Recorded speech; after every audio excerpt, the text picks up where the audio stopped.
Almighty God, by whom alone kings reign and princes decree justice, and from whom alone cometh all counsel, wisdom, and understanding. We thine unworthy servants here gathered together in thy name, do most humbly beseech thee to send down thy heavenly wisdom from above, to direct and guide us in all our consultations. And grant that, we having thy fear always before our eyes, and laying aside all private interests, prejudices, and partial affections, the result of all our counsels may be to the glory of thy blessed name, the maintenance of true religion and justice, the safety, honor, and happiness of the king, the public weal, peace and tranquility of the island, and the uniting and knitting together of the hearts of all persons and estates within the same, in true Christian love and charity, one towards another, through Jesus Christ our Lord. Amen.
This Honorable House now resumes its sitting.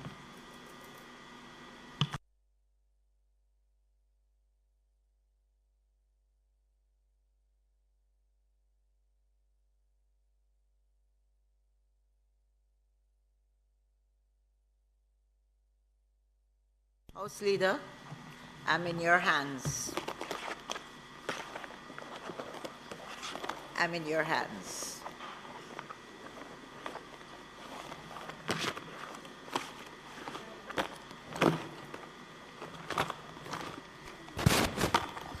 Madam Speaker,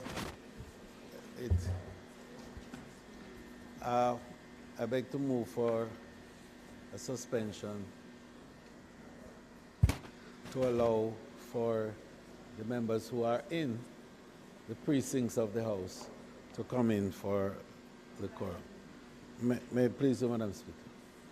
I would also ask the acting Leader of Opposition Business to find out if any of her members are likely to, be here this afternoon.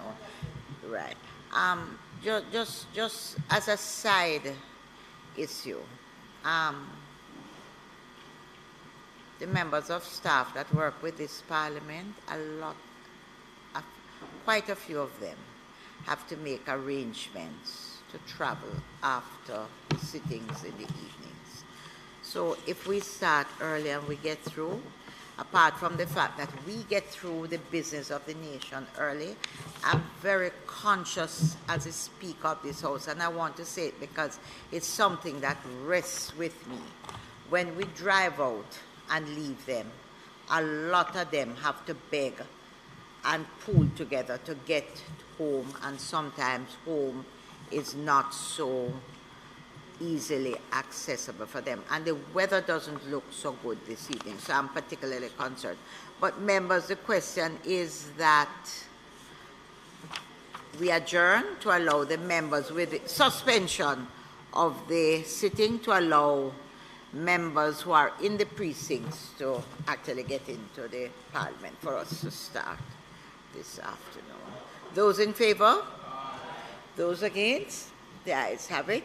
We're suspended.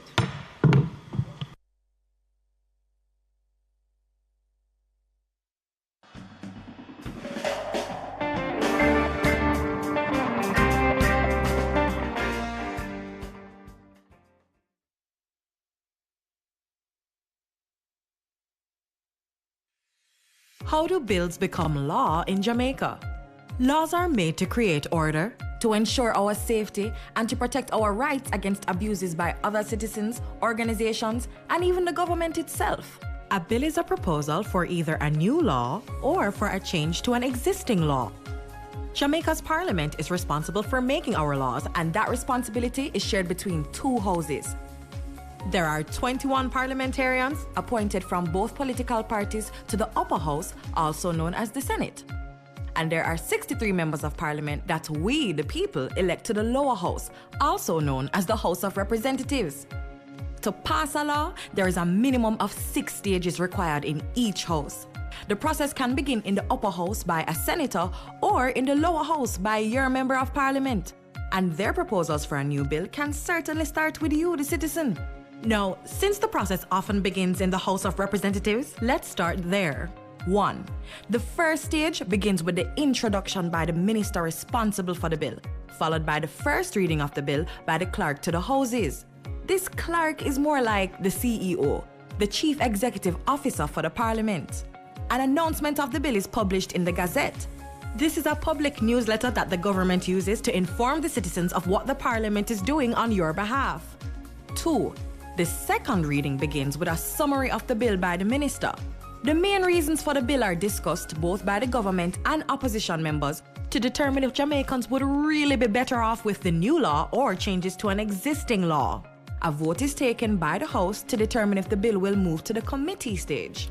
Sometimes before going to that stage, the minister responsible for the bill can recommend the use of a joint select committee. It's called joint as its members are taken from both the upper and lower house. To benefit from greater consultation, the committee is empowered to invite the public to share their views of the bill in writing or in person, and does so through radio, TV, and newspaper adverts. This Joint Select Committee submits its recommendations to the House of Representatives. The House debates this report, and a vote is taken to determine if the bill should go on to the committee stage, where it is examined by a committee of the whole House. Yes, that's the name. And that's what it is, a committee of all the members of Parliament that carefully examines each clause and makes improvements to ensure the bill will achieve its objectives. As chairman, the Speaker of the House monitors the process to make sure the rules of the House are obeyed and the process moves along smoothly. 4. The Committee of the whole House examines the bill clause by clause, then sends its recommendations for changes to the House of Representatives. This is called the report stage. 5. The bill then passes to the third reading to allow a final opportunity for MPs to make changes before it is sent to senators in the upper house. 6 to 10. In the upper house, the senators go through the same steps we just described. If any changes are made, the bill has to be returned to the House of Representatives for their discussion and approval. Now, if the bill had started in the upper house, it would also have to be returned to them for approval of any changes made by the lower house. 11. Throughout the entire process, the bill is being checked by the Legislative Council. That's the Parliament's lawyer. But before the last step, a copy is sent to the Attorney General of Jamaica for final review and certification. 12. If all is well, the bill is sent to receive the royal assent from the Governor General as the representative of the Queen, Elizabeth II. The bill is now an Act of Parliament. The Act is gazetted, and the rights of Jamaicans are further preserved and protected by a new law.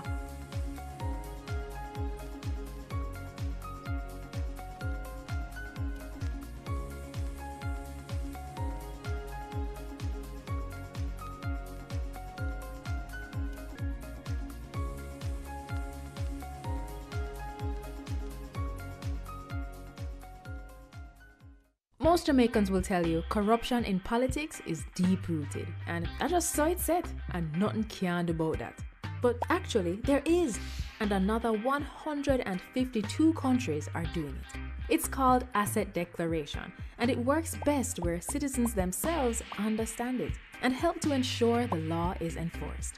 Corruption happens when public officials abuse their power to benefit themselves, family, or associates. Jamaica's Integrity Commission Act was designed to prevent corruption, and here are 5 things you should know. 1. Under this law, every year MPs and senators must report what they earn, own, and owe. And if they don't, they'll be sanctioned. 2. Their report must include the same kind of information for their wife or husband and children. 3. If they get a gift worth more than $100,000 from anyone who's not family, they must declare it. 4. A summary of the declarations of our Prime Minister and opposition leader must be published where the public can read it. 5. Parliamentarians can now be prosecuted by the Integrity Commission. They can be fined up to $2 million or serve up to 2 years in prison if they don't file their declaration or if they give false information, and $500,000 for not filing on time or ignoring requests for information. Unfortunately, our parliamentarians made changes that prevent the public from knowing when they've broken the law or when they're being investigated. We really need to change that. Visit jampja.org to find out more about the Act and to track if your MP is obeying this law. If they're not, JAMP's MP Tracker will help you write, tweet, or call your MP. Ask them, you submit your declaration yet? The Integrity Commission clear you? Let's help the Parliament stay honest. A message from the Jamaica Accountability Meter Portal, funded by the European Union and the Inter-American Development Bank in partnership with the Private Sector Organization of Jamaica. Are you or anyone you know in need of a birth certificate, earning minimum wage, and born in Jamaica? Visit your Member of Parliament's office or any of the Registrar General's Department offices island-wide and request assistance under the Operation Birthright program. For more information on Operation Birthright or to see whether you are eligible under the program, visit nidsfax.com or rgd.gov.jm. Conditions apply. Jamaica, home of the resilient, passionate and hard-working. A people and a nation who have achieved and defied all odds, working to keep their economy growing, their country thriving, from investments made in innovative opportunities and exports demanded globally. We have a vision, now within our grasp, where Jamaica becomes the place of choice to live, work, raise families, and do business. We will not let go of this vision. We will grow. We will overcome these challenging times and look to the future with hope and positivity. These are special times. The world as we know it has changed, but home will always be in our hearts. And in Jamaica, you can always find a home. Think you know Jamaica? Look again. You will be surprised.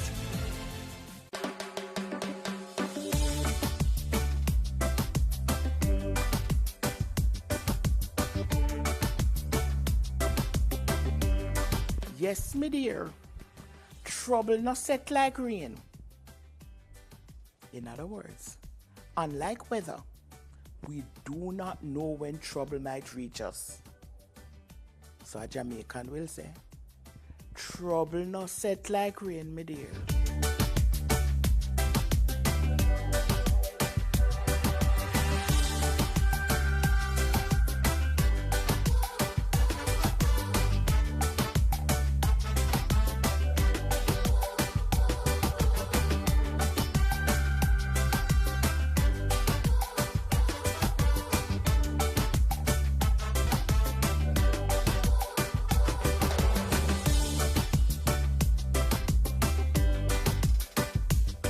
I've been in tourism for the past 25 years.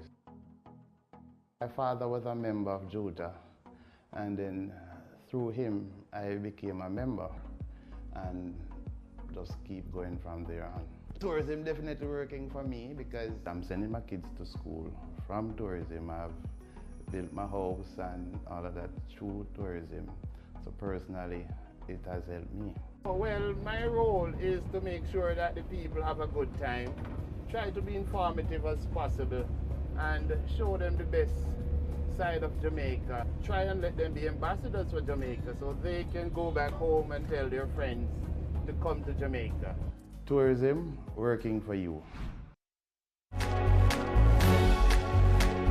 Know your numbers and control the keys to a healthier heart. Know the numbers for your blood pressure, cholesterol level, blood glucose level, and your weight and body mass index.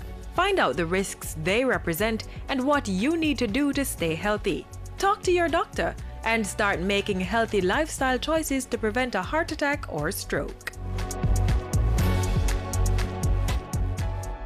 Here is a special parenting message brought to you by the National Family Planning Board, 5 Sylvan Avenue, Kingston 5. Every father should remember that one day his son will follow his example instead of his advice. That was a special parenting message brought to you by the National Family Planning Board, 5 Sylvan Avenue, Kingston 5. Yes, walk right over there and drop it in the bin. Reuse that wastewater from your kitchen for the garden. Get your hands dirty and plant a tree. Farmers, hold off on the pesticides, especially near our rivers. Do your part to protect our watersheds so we can preserve the source of our drinking water. Every act to protect our watersheds counts. Start now.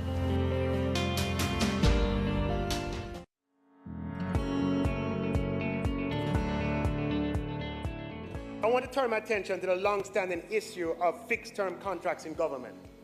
First, let me acknowledge that fixed-term contracts have their rightful place. They are useful for employment that is designed to be temporary in nature. They're also useful in executive appointments. Over the last 3 decades or so, ministries, departments, and agencies, there's been a growing tendency for the abuse of fixed-term contracts outside of the establishment as a method of staffing organizations. We did not start the problem, Madam Speaker, but this government will begin and advance the process to address this problem. In sharing the gains of economic reform and recovery, the government will regularize evergreen, consistently renewed contract workers, Madam Speaker, and move them into structured employment. The Ministry of Finance and the Public Service, through its Strategic Human Resource Department, will move to address the situation, Madam Speaker. The problem is so large and complex that it cannot all be fixed at once. And under the reform of contract work in the public sector program, we will approach this in a phased basis, working on one or few areas at a time until we accomplish the task. And we will engage with our union partners in developing a realistic timeline. One of the places we will begin with the reform for contract work in the public sector is in the Ministry of Education. There are approximately 716 cooks and 52 assistant cooks who are presently employed on contract without postcodes. Cooks at the primary level are usually engaged on contract, and they work for periods when schools are in session. And based on this arrangement, they're not eligible for pension even after 10 to 20 years. This government is going to resolve this long-standing issue. We'll create the postcodes required to elevate 716 cooks and assistant cooks in our school system from contract work to permanent employment, Madam Speaker. There are 367 regular watchmen who are working in our schools, who are working on contract without postcodes. We will create postcodes required to elevate 367 regular school watchmen who work full-time hours to elevate them, Madam Speaker, from contract work to permanent work, Madam Speaker. In our school system, we have 659 caregivers in our infant schools who are on contract work. We will elevate them, Madam Speaker, to permanent employment, Madam Speaker. There are over 8,000 just in the school system alone. And this government, Madam Speaker, will bring long-awaited reform in this area and improve the lives, Madam Speaker, as we share the gains.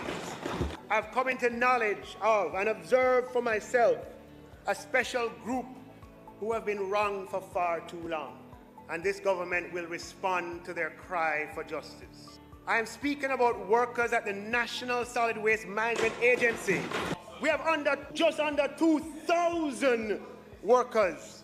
That includes sidemen, drivers, side women, landfill workers, sweepers, mechanics, all what them call the enforcement officers. and the other sanitation workers. Today, I'm announcing a major shift in how we treat this important category of the public sector workforce.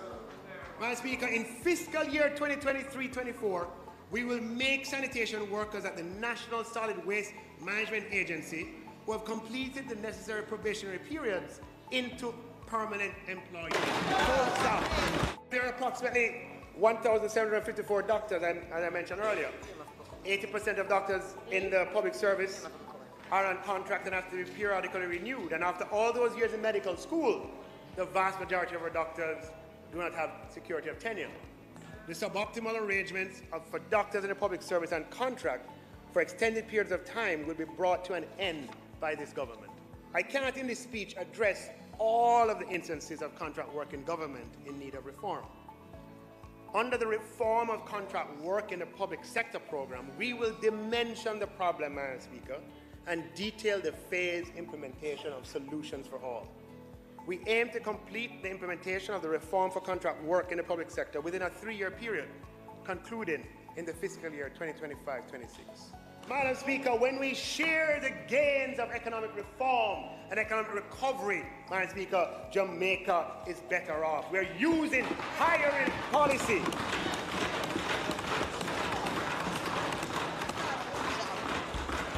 Hiring policy to drive social change in our country, Madam Speaker.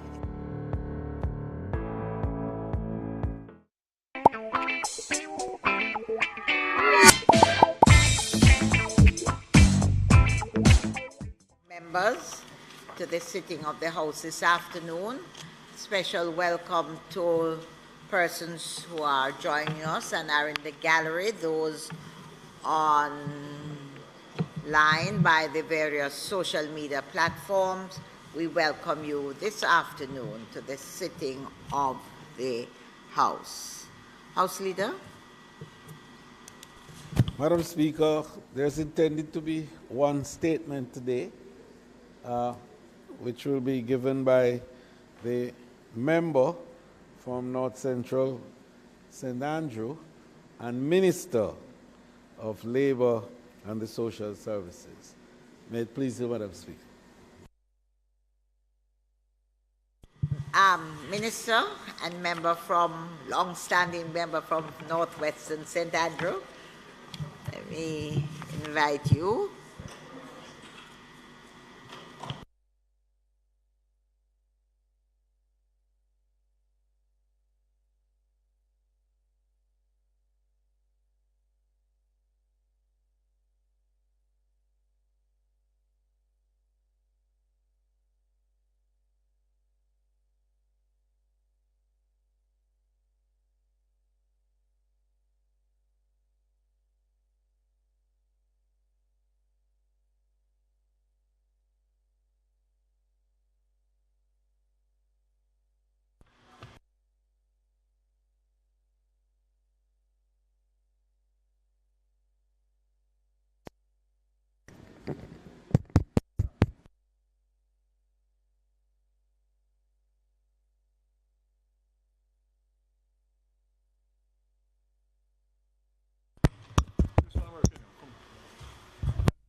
Before starting this brief contribution today, Madam Speaker, I want to pause for a moment to commend you for the professional and considerate and thoughtful way in which you have led the affairs of this Honorable House.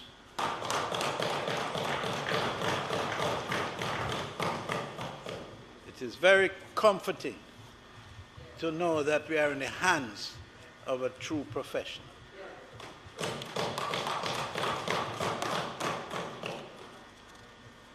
Madam Speaker, I wish today to address the current controversy that has arisen as a result of the recent ruling of the Supreme Court on the employment status of security guards.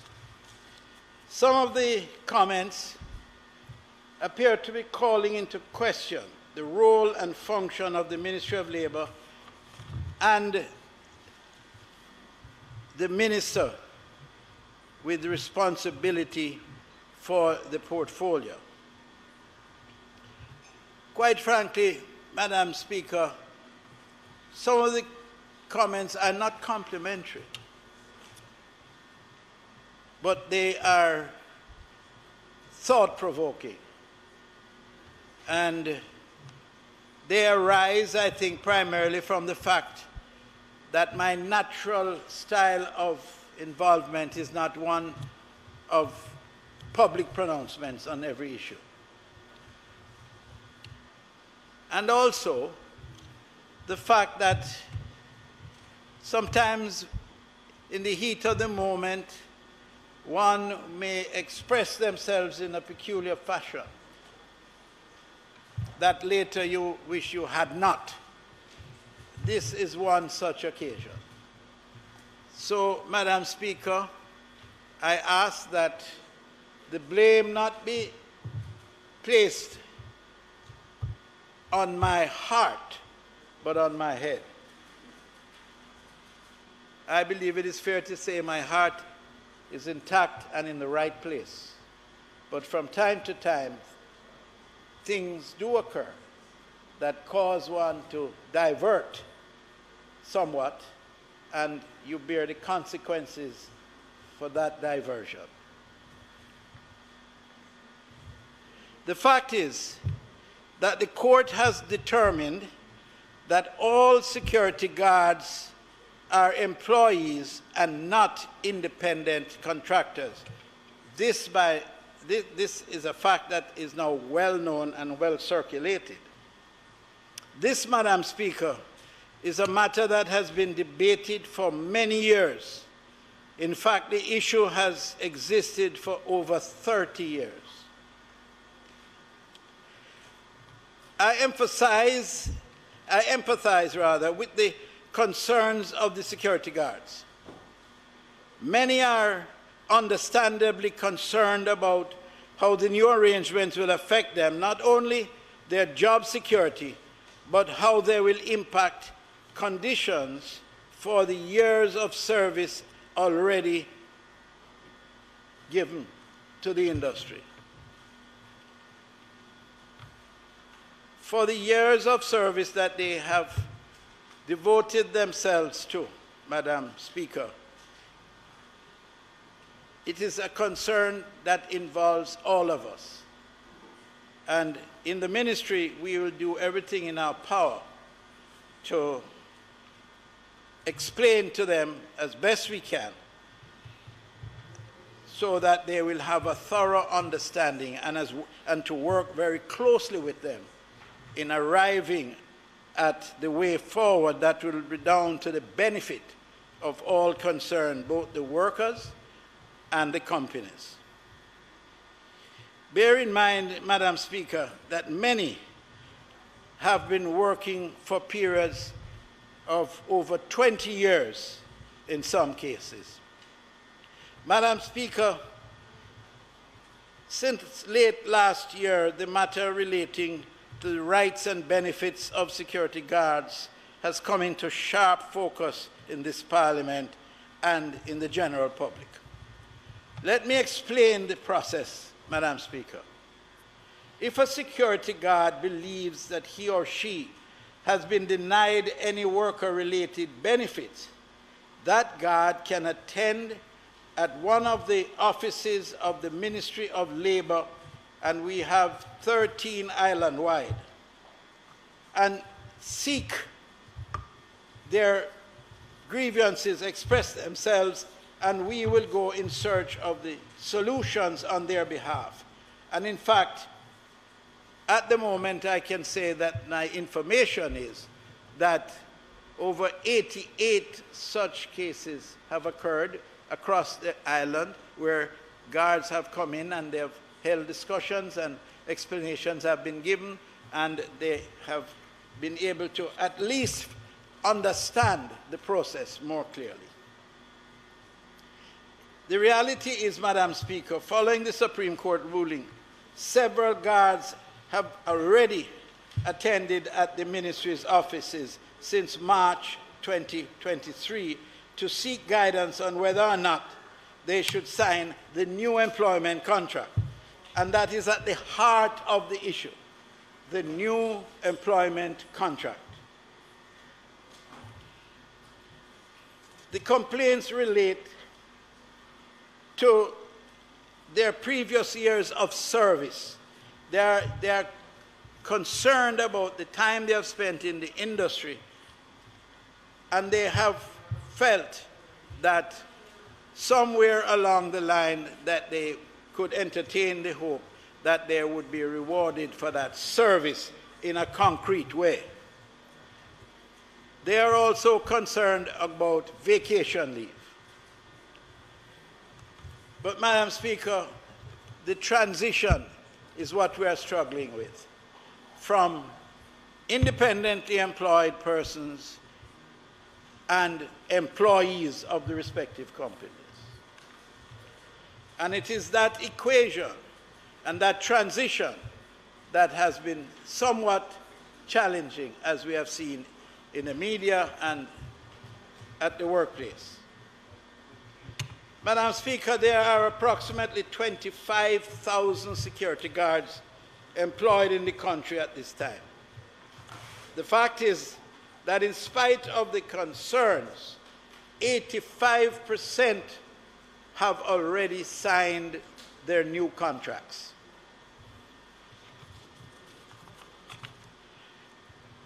I must inform this House that all complaints lodged by security guards are being processed for amicable solutions and resolutions, as is done for all workers. That is an ongoing process in the Ministry of Labour.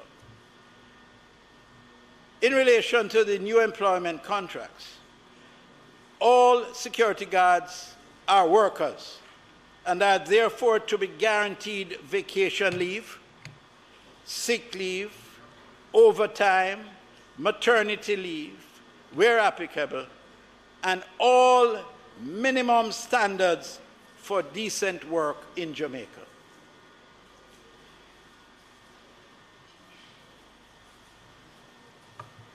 I emphatically state that any agreement that is in breach of these labor standards should be brought before the ministry for immediate intervention, and there will be absolutely no compromise on that. What is happening currently is that there is talk broadly being disseminated about the rights of security guards being violated. However, there are no concrete, Madam Speaker, and this is an important consideration. To date, there are no concrete reports presented to the minister or the ministry outlining the rights that have been violated. What are the violations? What are the rights that have been violated? There is none in the ministry on record at this time. So it revolves around a proper explanation and how to engage the transition, because things have changed dramatically since September 2023. As Minister, I have seen a few of the contracts and recognize that the real issue is related to the lack of specific translation and the transition in the arrangements. I would like to inform this Parliament that all entities that provide security services must ensure that the guards have employment contracts. This was outlined in a communication from the Ministry of Finance with respect to those companies for which the government has responsibility, those entities. And every such entity, every guard working in those entities must be in possession of a contract. The consequences of not having that will be quite grave. But that will be executed not by me, but I expect through the office of the Minister of Finance. The political parties that have formed government in Jamaica since independence are inextricably linked to the labor unions of this country. In the case of the governing party, the connection goes beyond just an association. It is umbilically tied to the labor movement. And through the efforts of that government that has so far shepherded the legislation that is so impactful on the work and life of security guards and other workers, legislation has been passed which is a manifestation of our commitment and involvement in working specifically with the security guards and workers generally. We have seen the Minimum Wage Act. We have seen the Maternity Leave Act, the Employment Equal Pay for Men and Women Act. The Minister's time for speaking has expired. Madam Speaker, I beg to move that the member's time be extended sufficiently for him to complete this very short statement that he has. May it please you, Madam Speaker. Members, the question before the House is that the Minister be given sufficient time to complete his presentation. Those in favor? Those against? Minister, you may complete. I want to commend the Minister for his sense of anticipation, because he says my very short presentation, and indeed it will be a short presentation. The Employment Equal Pay for Men and Women, as I said, Act, and the Employment Termination and Redundancy Payments Act. These are all pieces of legislation that go to the heart of the development of the working class of this country. All promulgated by the government that I have the honor to be a part of. I wish to point out the groundbreaking initiative which was introduced by the administration of the Jamaica Labour Party in 1964 that took workers' rights and protection to the next level, moving from employment security to social security. This was done through the introduction of a compulsory national insurance scheme,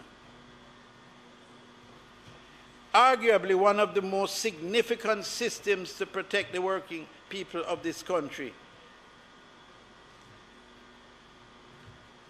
The invalids and retirement people who will retire.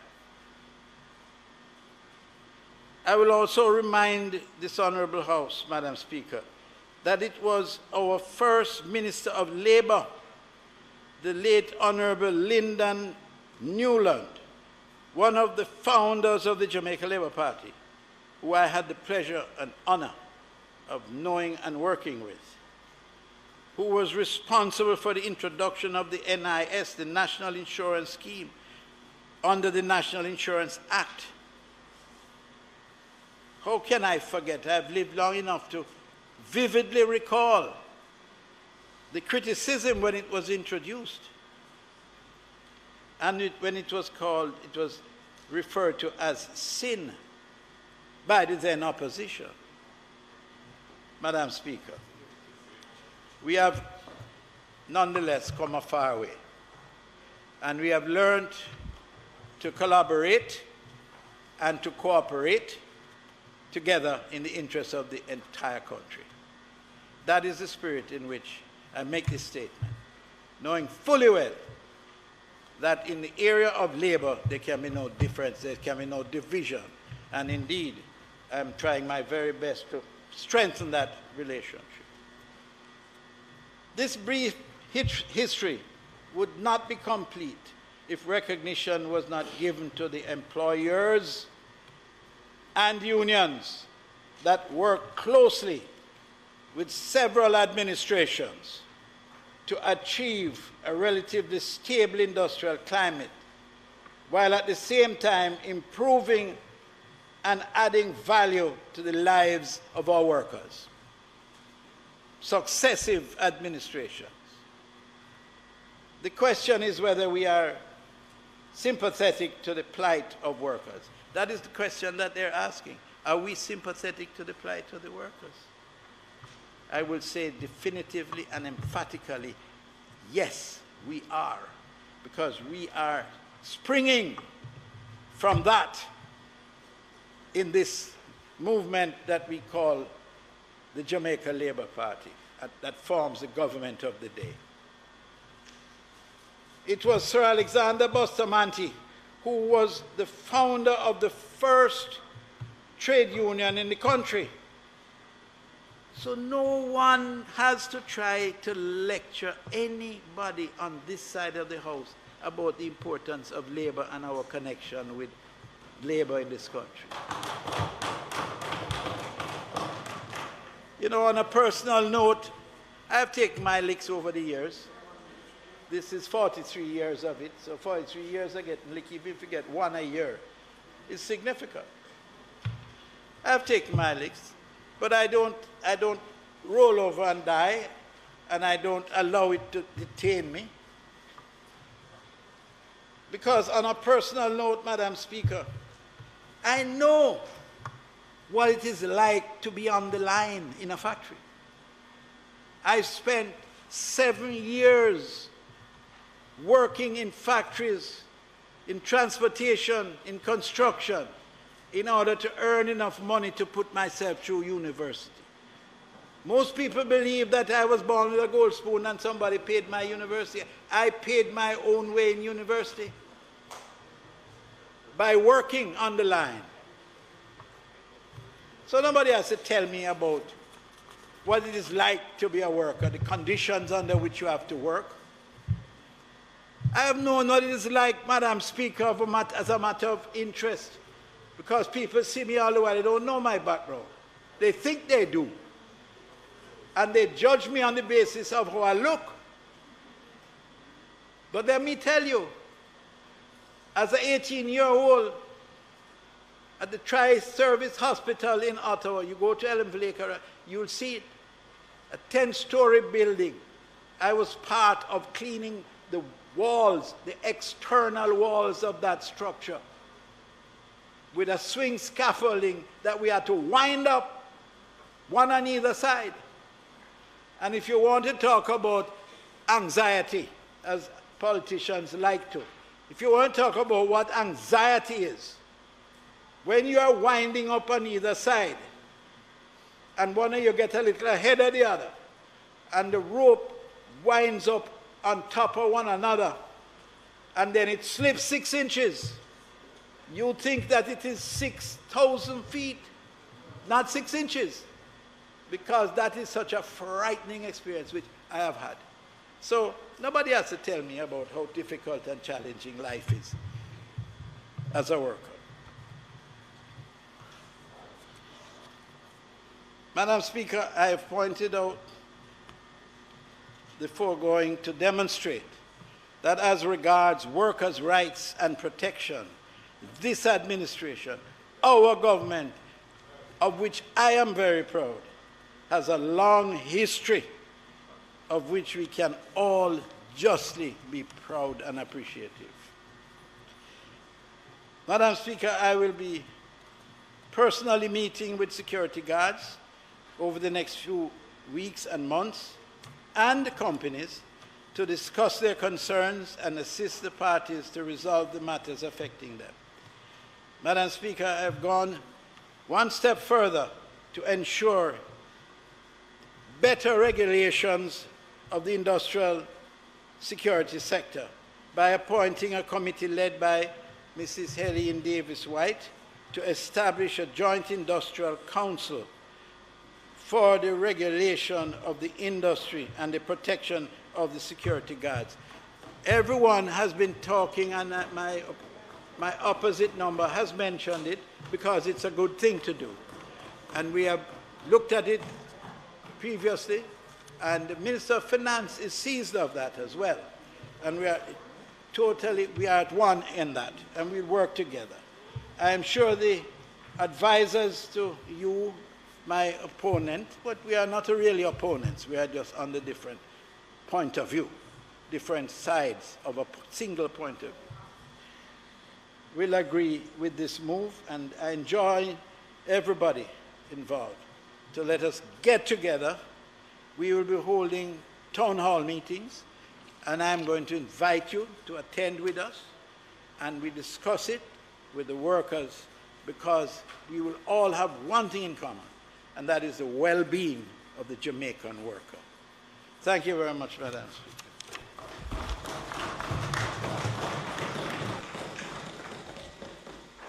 Madam Speaker, permission to speak from a seat other than my own.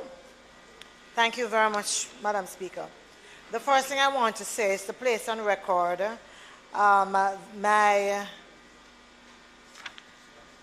congratulations to the Minister for getting to this point. The truth is that I wish he would have gotten there sooner in terms of the Joint Industrial Council. It is something that I have been calling for, the security guards themselves have been calling for, other unions have been calling for, and it is long overdue. But late as it is something that is needed, and it is true that town hall discussions around it is going to be important, and we welcome that as we look towards the protection of the rights of the workers and a space for workers, owners, and their reps to have a conversation that can lead to ensuring that the decisions that are made as we have created the kind of labor and industrial relations climate that Jamaica is known for. So I want to say that. Madam Speaker, having said that, I really also want to address some of the comments that the Minister has made.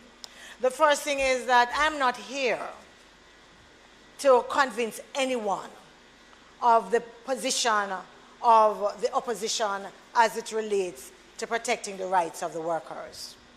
Everyone knows that we were born out of the struggle for the rights of the workers. The workers are aware, Jamaicans are aware, everybody. So that's not the point I'm making. What I really want to address is 2022, 2023, and the issues that face us. And the major one, yes, that we're talking about today is that of the security guards. Minister, talk is cheap. Your empathy is good, but empathy is not enough. It's not enough. I accept that the governing party and the opposition party has two different philosophies about the role of the state. And I believe that that is at the heart of the difference that we share. What do I mean by that? We believe that the state has a responsibility to do those things that are needed to protect the rights of the worker. We don't believe that the approach is one that should allow the market to exploit the workers. We don't. And that's where we come from. And I'm going to say this as well, Minister. It is true that we have about 27,000 workers, 85% of whom are employed by ministries, departments, and agencies. You have noted that a number of them have already lodged complaints, a few. I believe in this conversation, we should not pretend not to recognize some of the issues that are different and make this situation unique.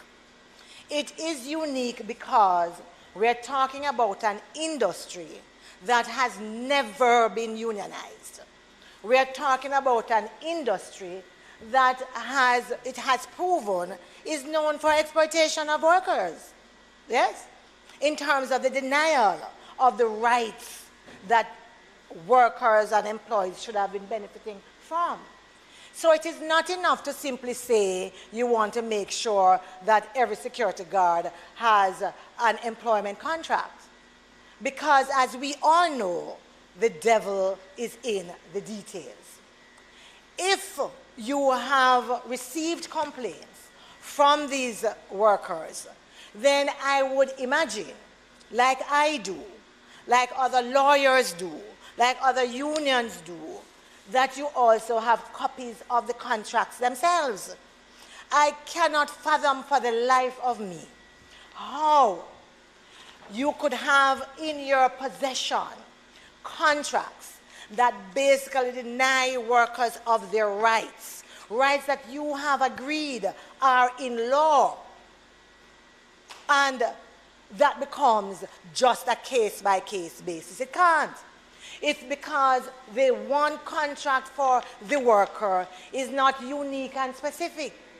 It is the template for the workers of this company or that company or the other. So once you come and you see that Johnny has brought in front of you a contract that denies them inalienable rights to which they are entitled, you then have a responsibility to go beyond talking about individual negotiations. You do. One of the things that it is clear, I have not yet seen a contract that protects any of the rights coming from the previous period of service. Yes? We are all clear as to what Justice Batt's ruling was. That certainly as of September 2022, they are due these rights. Every contract I have seen has a clause that says, don't talk to me about nothing to do with anything outside of this contract. Which means that the 20 years, 15 years, all of that, don't talk to, forget it. That's what it means. They go so far as to say that this, therefore, with the signing of this contract, you have relinquished any right to any disputes and anything owed before. I don't see how a government could sit down and be comfortable with that. So pardon me, if we on this side have thought that the issue was sufficiently grave that we should stand up and talk about it. Yes, we did, and we will. And the JIC is a good place to start, but we will continue to talk about it and take other steps until we see the situation rectified. Madam Speaker, everybody knows after 40 hours you go to overtime. When a company has a contract where only 40 hours is with company A, the additional 20 hours are contracted to company B to avoid paying overtime. That cannot be good. It cannot be useful. It cannot be allowed to continue.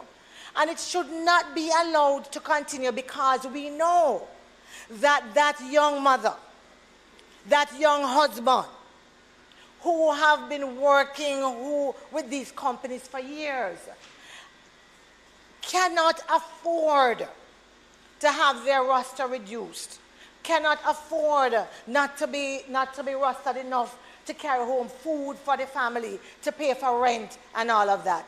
Many of them are living hand to mouth and cannot take the risk of saying kefem. In fact, Most of the contracts are for 1-year periods with a 90-day, probationary period. And some with an additional 90 days probationary period. Basically what you're doing, what they have done, is to put a worker who has been with you for 15, 20 years on a 6-month watch list. To say, if you're bad, open your mouth and say anything.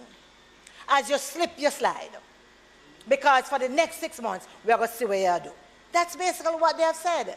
It is not appropriate, and we cannot allow that to stand. And I believe that a more active stance needs to be taken by the ministry. Quite frankly, Minister, I was very disappointed that there was a circular that came out earlier that spoke in very strong terms about those workers' rights, and that circular actually was withdrawn. It was withdrawn. And I'm going to say this, that the workers, 27,000 of them, and their families, yeah, I want you to do the math, because I know that these numbers mean something, especially where we are in the cycle of life. Yes? The workers and their families are watching to see what is going to be done. Because it's not about talking, it's about making sure that they are protected. And right now, they have been left to the mercy of some very rapacious business persons. Now, let me be very clear. I am not saying that every single company is doing this. Member, your time for speaking has expired. Madam Speaker, the member's time has been expired, and she has indicated she needs 2 minutes. I beg to move that it be extended to allow her to complete her comments. Members, the question before the House is that the member be given sufficient time to complete her presentation. Those in favor? Those in favor? Those in favor? Those against? The ayes have it. Thank you very much, Madam Speaker. Thank you very much, colleagues. Madam Speaker. What they say, my left ear is yes. deaf. Both ears are working very well. So I see. Thank you very much, Madam Speaker. Thank you, colleagues.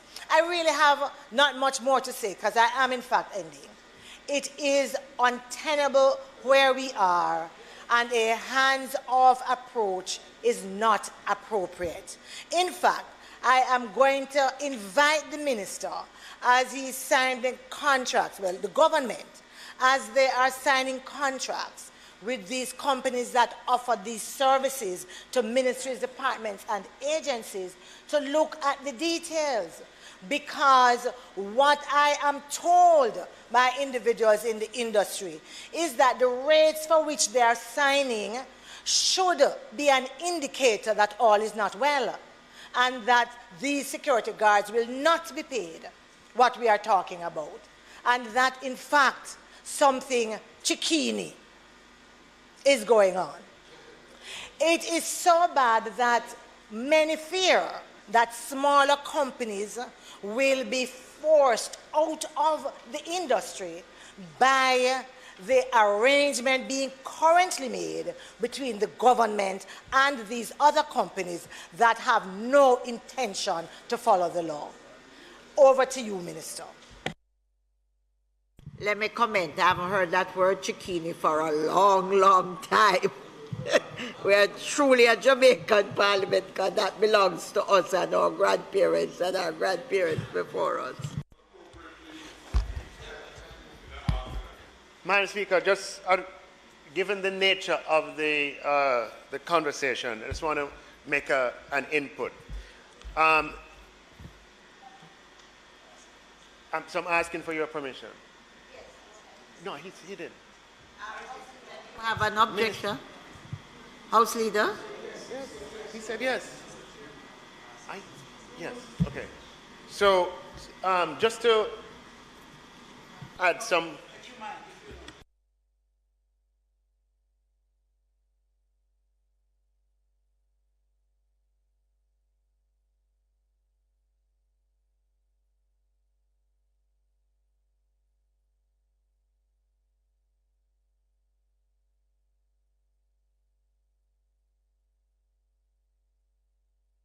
joining us in this is very appropriate and very deserving. So just rising to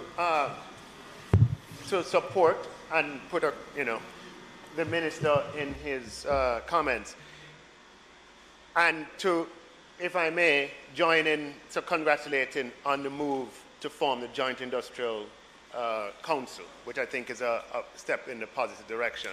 It's important that, to bring perspective to the conversation and recognize that ascending to the mountaintop requires many steps, and we may be at a particular point in that journey, but let us not forget where we are coming from.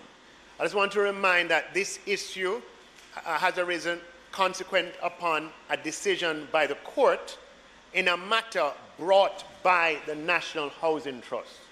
The National Housing Trust is a public body in the office of the Prime Minister. The Prime Minister exercises the policy discretion over the National Housing Trust.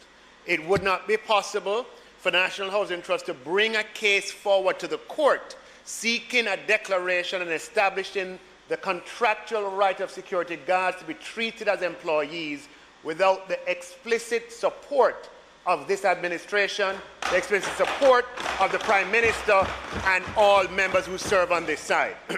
The fact that we are having quite noticeably some hiccups in the implementation as far as the contractual arrangements between the security guards and the companies are concerned, and there are differences as to how that particular problem should have been approached or dealt with. Let us not at all lose sight of the fact that we are here now because of decisions that this administration has made. The position that security guards have had in Jamaica has arisen, it has been this way for a couple of decades across several administrations. And in fact, the encouragement to continue in, or the encouragement for the prior arrangement to hold was given by various people acting in various administrations in the past. Where we are now is that this administration took the bold step to support the officers of the NHT to not interfere, even though there would have been lots of overtures and lots of lobbying for that to happen. This administration, the Prime Minister, members of the Cabinet, took a decision to support the NHT in its quest to regularize what for decades has been an irregular situation. So let it be clear where this government stands in this issue. I can't talk about the past, but I can talk about when the problem came before me. What did I do? I was chairman of the NHT. When the problem came before me, what did I do? When the problem came before the Prime Minister, what did he do? We can all stand and talk about our record as members of government. Other people can talk about their record as well. Now, that is not to take anything away from the fact that there is, when changes of this nature are happening in a society, the implementation is challenging. Is absolutely challenging, and we cannot take away from the challenges. An opposition member has spoken about some of the challenges that have occurred, where individuals have been believe that their voices haven't been heard, and that is something I know the minister seized upon and the gravamen of his statement. But even as we address that matter, which is a matter that requires addressing, my sort of contribution, Speaker, is to say, let us not forget how comes we got here. All right? Let us not forget how comes we got here. And the fact that this administration boldly supported, knowing that it would lead to some kind of dislocation, knowing full well that the designation as employees, if the NHT, if the government were successful, because remember, the government it is the government that took the security company to the court, okay? And understanding that in doing so, there were risks But the bigger picture was the equitable treatment of Jamaican citizens who work in that industry. And it's important that as we resolve the implementation issues, we don't lose sight of that. Okay? And I think we are at one that we want to resolve the implementation issues. But let's not lose sight of the fact that this government called this issue that has been around for a couple decades, we brought it to a head.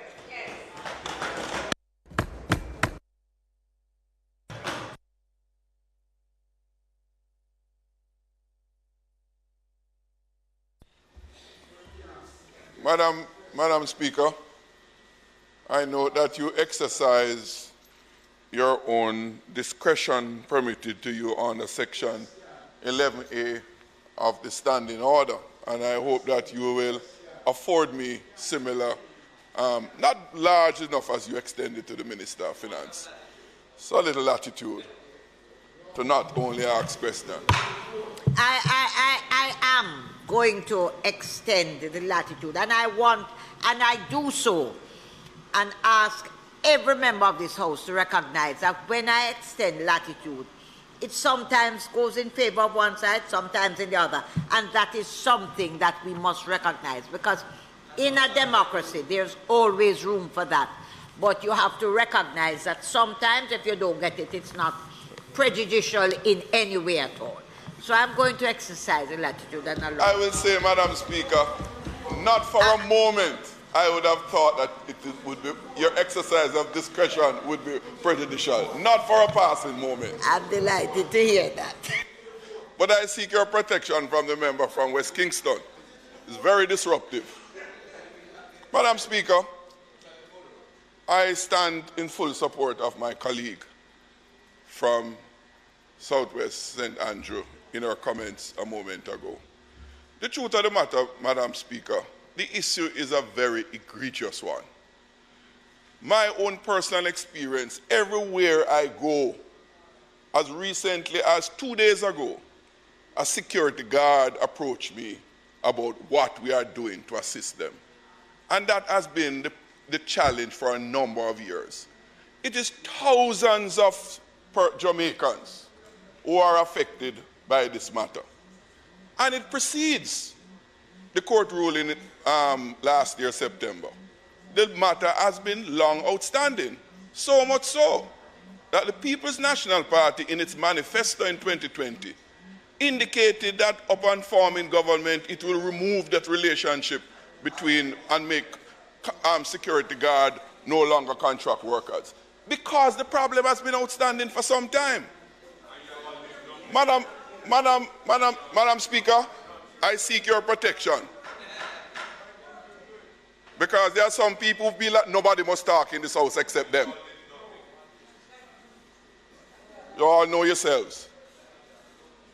Madam Speaker, the matter that we're talking about, as I indicated, is affecting thousands of security guards and multiples of persons in many households throughout the country. And therefore, there's some urgency to dealing with the matter. I mentioned about the undertaking that we gave as a party, because the matter has been outstanding for so long. The Minister of Finance made a comment about the Ministry of Finance support to the housing trust that caused the court action. Fine. No, but that is not a contentious issue. No one is challenging that. While that is commendable, but we are simply saying, Madam Speaker, that is not sufficient. It is good and welcome what is done, which is in the interest of the workers, the security guards, but we can't sit on our laurels and say, because we have done this marvelous thing, job is over, continue as it's business as usual. All we are saying, Madam Speaker, because the matter does not affect an individual worker here or there, is a whole group and class of workers that are being affected. And that is what gives urgency for the government to act in a holistic way to deal with this problem affecting our workers. That's what we are saying. And, Madam Speaker, I am, like many other Jamaicans, were and is dismayed when the guards are being told, go to court. You know, Madam Speaker, one of the reasons why many ordinary people out there elect us, you know, is to use the power of the parliament to protect them. That's the relevance of politics. That's the relevance of democracy for the state. For the state to use its power to protect the powerless. This is an instance where the powerless, and no one can say that the security guards are not in a powerless situation. And it's for that reason we call on the government to act with some alacrity in bringing some order, given the urgency of it, so that not only the security guards employed to companies that is contracted to the government, but all security guard companies who employ personal security guard abide by that. That's all we are saying. We're not saying here to prescribe specifically what must be done, but give that umbrella protection to all security guards. And it would be useful, Madam Speaker, if the Minister of Finance had gone a little further and to say, not only must the security guard, if you have not said it, because I don't see the detail of the provision, Minister, so I won't say it doesn't, but if it doesn't, those companies that are employed by the government and are required to adhere to the conditions you set out, that if they do so elsewhere outside of government, they are disqualified from having contract with the government. So in other words, if a company A is employed to the Ministry of Finance, look, I can do when I'm through. If they are employed to the Ministry of Finance for argument's sake, but there's evidence that they are behaving in another way, untoward, elsewhere, outside the government service, that they are forbidden from being employed to you. Because you know the thing, if they can get away with it over here, they do it because they have protection over here. So, Minister, I just make that suggestion. But that is not to be the only suggestion. We are seeking a more holistic intervention to deal with the security guard. And in taking my seat, Madam Speaker, I want to say, let us not wait too long. These set of workers have suffered far too long. Let us treat it with some urgency, set some timeline, preferably by the end of next month, to have it resolved once and for all. Even if we do so on an interim basis. Even if we do it on an interim basis. But don't cause them to be waiting indefinitely for a complete solution. Thank you, Madam Speaker. And I hope I did not exhaust the privilege which you so graciously extended to me. Speaker? Madam Speaker? Yes. I too want to join the Minister in congratulating you in regards to the composition of a joint select committee to the industrial council, right, to deal with this matter. Minister, I know you are a wise man, and by virtue of the fact that you saw where you have almost 27,000 workers and only 88 complaints, I believe with your wisdom you would know that there should be something preventing others from coming forward. And therefore, Madam Speaker, I just want to place on record that there are a number of security guards that are out there, Minister, who are afraid. They want to make complaints. They are working in some conditions out there. And we have to take in consideration when having these contracts being looked at in a serious way, that we look at the conditions under which some of these security guards are being working. And I am saying to the Minister, you have eloquently heard you speaking about that you have been doing something now, but I don't want you to leave them on the road. I want you to carry them to the end. And I also, Madam Speaker, want to say that it's an extraordinary provision and process that is going to carry us through because we have never done it before. So it is a trial and error, and we are trying to find the best practices in order that we can be able to have these security guards find a home because they have no place. They are all over the place to find a home. Monitoring and supervision, a mechanism must put in place that instead of they coming forward all the time to be complaining and probably at fear of losing their jobs, that there will be some mechanism put in place that they can feel free to make sure that they are protected in doing their jobs.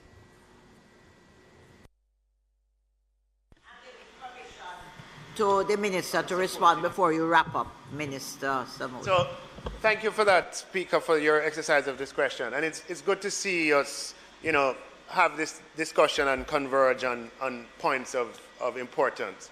And I'm happy to see the response from the two members who last spoke about just a recognition of the decisive action that we have taken as a government to get here, while conceding that this is not the destination, there's further to go.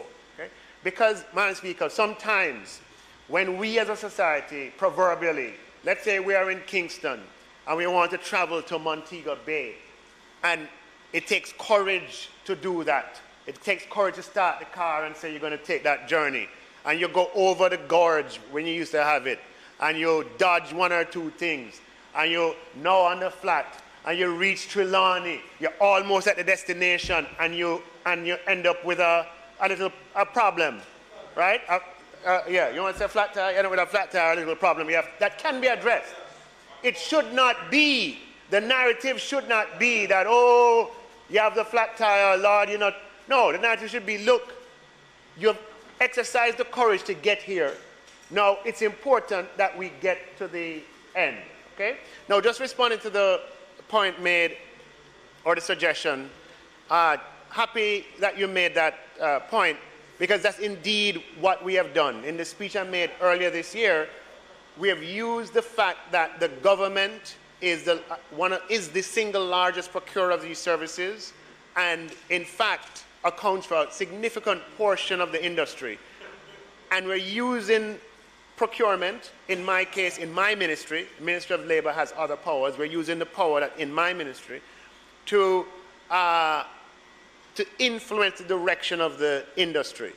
And indeed, the contracts of security firms with the government are being amended, and some of them have already been amended, to make it abundantly clear that if a security guard company does not treat workers as employees, that security guard company cannot offer services to the government. In other words, it's a grounds for termination, whether or not that mistreatment is on the premises of the government or in providing services to some other actor. All it requires is for a credible source to make that complaint, and once it can be verified, it is grounds for termination.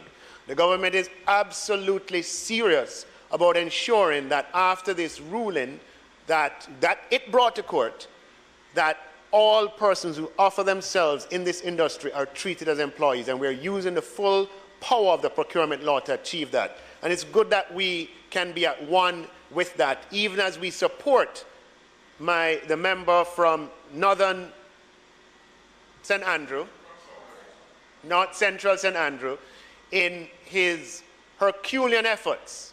And sometimes the journey is lonely. I know that from experience as well.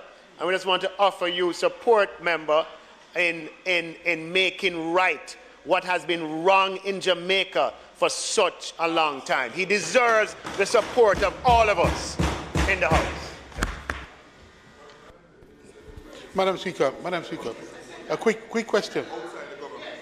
Yes, to be clear, if the infringement on the right of the worker is in a private setting, right, and it is brought to the attention of the government, and the government has a contract with that company, and that mistreatment can be proven, it is grounds for termination. That is the directive, okay? To the extent that you find out contract, one of the 500 that don't have it, let me know.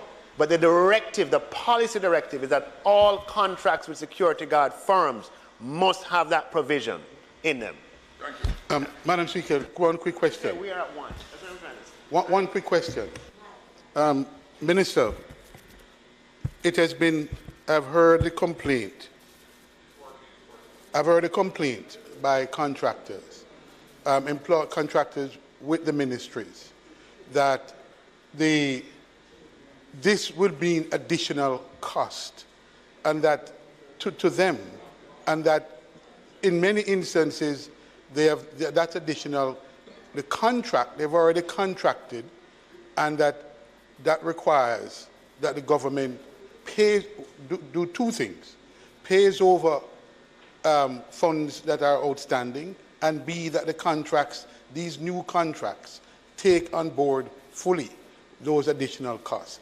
Is this the situation? Is that what is to be expected by those contractors who've been complaining? Huh? No, Madam Speaker. Yeah, Madam Speaker, because the Minister of Finance did raise some other issues, not questions, but statements, I think they could be treated as an extension of the statement, and I'd just like clarity on something that was said.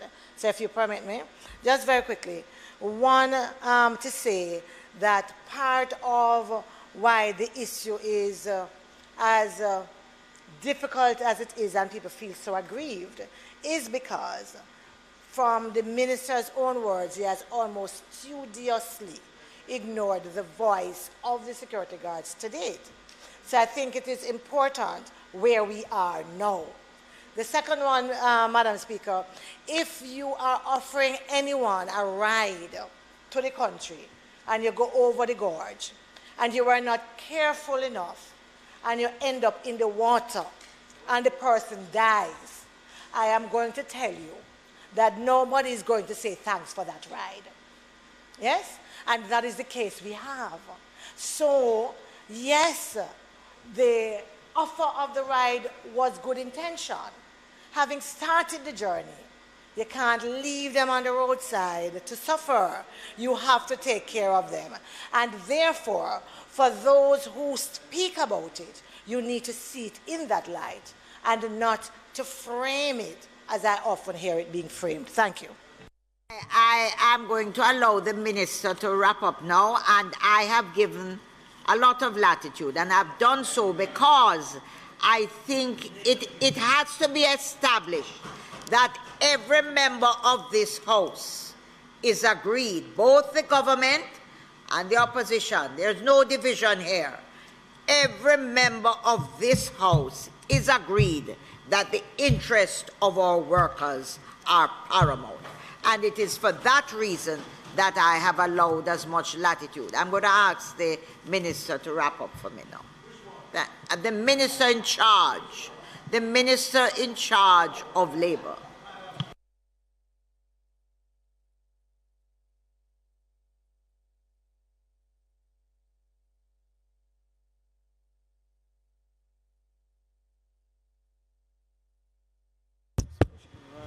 I am particularly pleased this evening the way these proceedings have gone, because it should be clear to all, both sides, of the importance when people work together. And in the case of the government, what has been demonstrated here today is the concept of join-up government, where ministers can work together with a common objective and achieve the level of results that we have achieved so far. And as I extended to you, my invitation to you, not only to go to the town hall, but to come to my hall at the ministry as well, to have discussions, because it was always my practice anyway. Everybody who I've worked with, that's how it works, right? So it's a delicate period, Madam Speaker. When this court ruling came down, it threw the entire private security business into turmoil, because no one knew what the result, what it would end. And thanks to the Minister of Finance, took hold of it, steadied the ship in terms of deliberations and involvement came to our ministry. We went there, constant discussion. A lot of things that we do in the ministry is not disclosed because that's the nature of the ministry. We don't go talking about every negotiation, everybody who meets.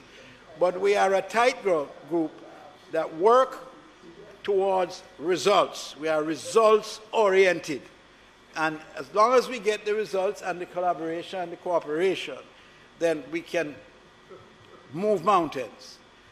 Just one thing I'd like to add here. I'm going to rely heavily on the council, led by the senior trade union leaders of this country, and the private sector, and the companies involved in the security business. It is an incredible vehicle that will be fully utilized, and we will bring to the House what the results of all that we do so that we can move together in a spirit of cooperation. But I want just to pause for 1 minute and remind us all, the figure is flexible, 26 to 28,000 security guards. That is almost the size of the entire security force, official security force of the country. Police and army. So you realize the role of the private security guards. Without them, the country literally could not function. So it is a crucial industry. And as I close, I just have one word of caution to my colleague next door. The comment you made it was a condemnatory comment about the operation of some security companies. I would avoid that level of castigation for fear that it might be misinterpreted. Right. It is safer to be particular and hold discussions with them or whatever. We can cooperate on that. But once you put a blanket on it, then it becomes challenging. So let us move forward in that spirit. Thank you very much, Madam Speaker, for your wonderful conduct of managing this meeting today, despite the fact that the House Leader wanted to interrupt us, but it's all right. We can understand. He has a job to do, and so do we. So with that, Madam Speaker, thank you. Announcements.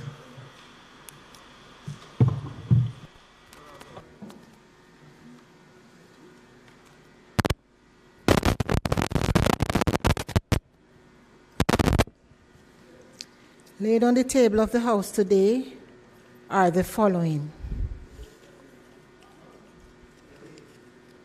Submission of reports of investigation into the failure of the following 44 employees of the Transport Authority to file statutory declarations with the Integrity Commission. Mrs. Travail Miller, Tanisha Frankson, Shanika Sutherland, Samantha Price, Nikita Walters, Latoya Lindsay, Lilith Barnes, Marvin Hetman, Maureen Wilson, Pauline Morris, Shelley Ann Brown, Nordia Brown, Opal Daly, Dawn Lawrence, Artlyn Adams, Avery Somerville, Terry Ann Williams, Venita Swaby, Fallon Kelly, Haydeen Hall, Andrea Bryan, Catherine Sinclair, Janet Brown, Violet Catnott, Sharifa Gordon,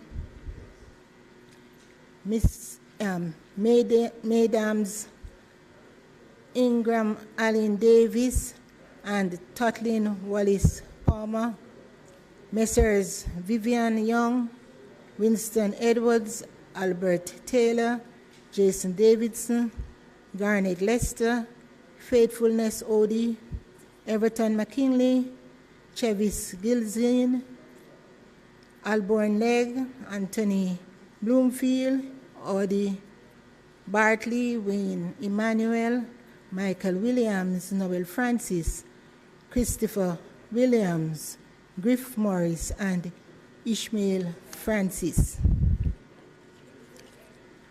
Ministry paper number 38, 39, 40, 41, 42, 43, and 44 respectively, under the Law Reform Zones of Special Operations, Special Security and Community Development Measures Act 2017 in respect of extension of period of operation number 2, order 2023 for the following zones.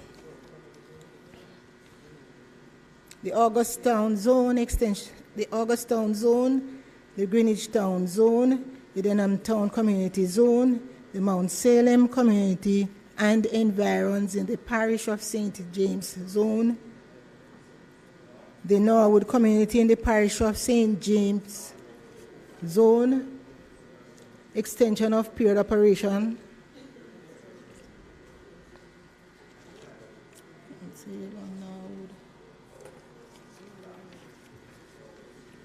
The Parade Gardens Zone and the Savile Lamar Zone. Also laid on the table of the House today. And these orders and ministry, these orders are tabled with their resolutions.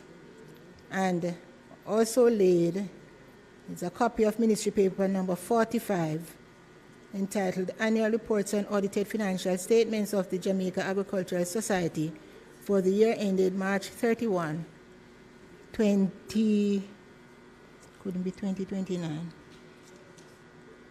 I'll recommit this at a later stage.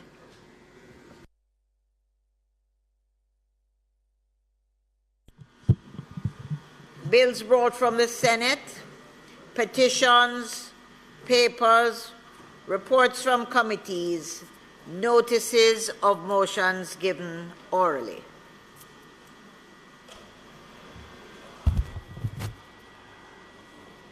Madam Speaker, I beg to give notice that the next meeting of the House, I will move the following under the Law Reform Zones of Special Operations, Special Security and Community Development Measures Act 2017. The Law Reform Zones of Special Operations, Special Security and Community Development Measures, the August Town Zone, extension period of operation number 2, order 2023 resolution. The Law Reform Zones of Special Operations, Special Security and Community Development Measures, the Greenwich Town Zone, extension period of operation number 2, order 2023 resolution. 3, the Law Reform Zones of Special Operations, Special Security and Community Development Measures, the Denham Town Community Zone, extension period of operation number 2, order 2023 resolution. The Law Reform Zones of Special Operations, Special Security and Community Development Measures, the Mount Salem Community and environment in the parish of St. James Zone, extension period of operation number 2, order 2023 resolution. The Law Reform Zones of Special Operations, Special Security and Community Development Measures, the Norwood Community in the parish of St. James, extension period of operation number 2, order 2023 resolution. The Law Reform Zones of Special Operations, Special Security and Community Development Measures, the Parade Garden Zone, extension period of operation number 2, order 2023 resolution. The Law Reform Zones of Special Operations, Special Security and Community Development Measures, the Savile Lamar Zones, extension period of operation number 2, order 2023 resolution, which were all laid on the table on April 19, 2023. Madam Speaker, I further beg to give notice that at a later stage today, I will move for the suspension of the standing orders to enable me to take these motions. House Leader, do you have something? Oh, minutes.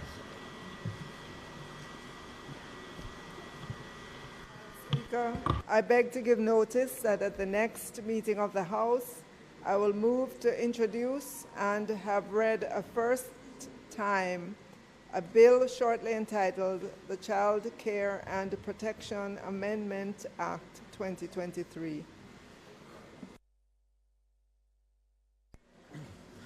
Ready now? Miss Curtis. Ready?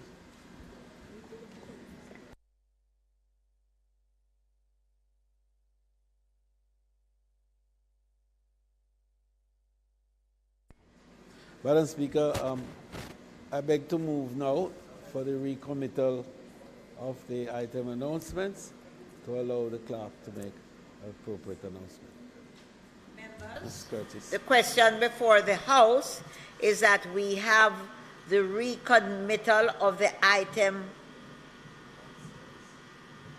announcements on the agenda. Those in favor? Those in favor? Those against? The ayes have it. Announcements.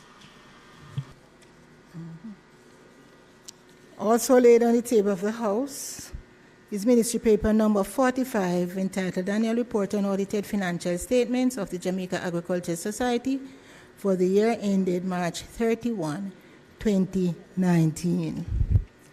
And the indication of ruling regarding submission of reports of investigations conducted pursuant to Section 33 of the Integrity Commission Act in the failure of the following 44 employees of the Transport Authority to file statutory deduction with the Integrity Commission.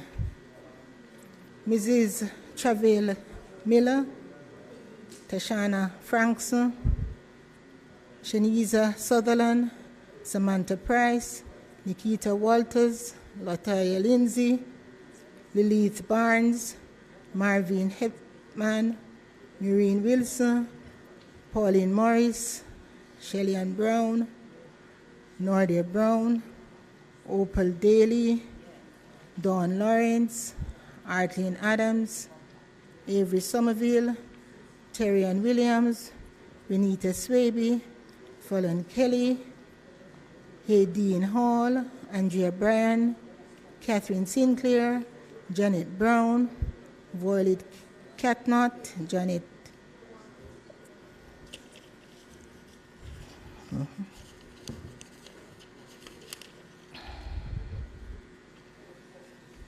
Sharifa Gordon,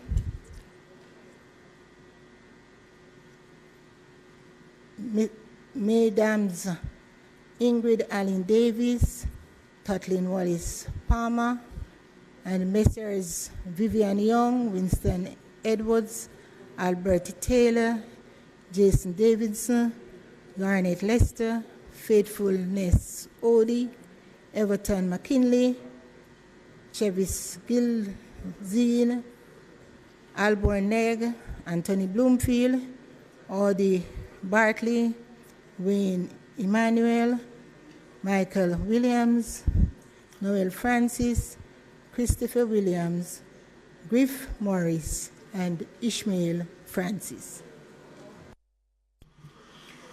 Questions and answers to questions? Motions that may be made at the commencement of public business requiring notice, motions relating to sittings of the House, motions for leave to introduce bills, presentation of bills without leave of the House first obtained. Madam Speaker, I now move for the suspension of the standing orders to enable me to introduce and have read a first time a bill shortly entitled the Child Care and Protection Amendment Act 2023.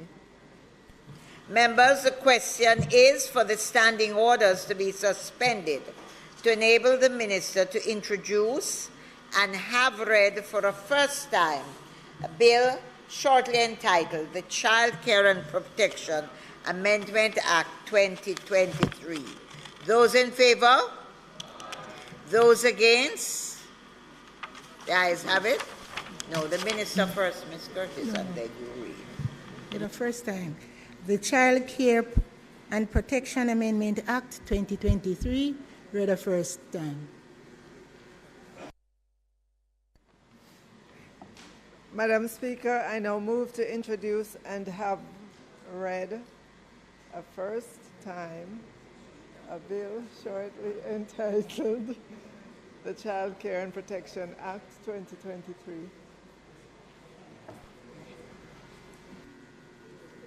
The Child Care and Protection Amendment Act 2023 read a first time. We are now at public. Madam Speaker, I beg to give notice of second reading of the bill.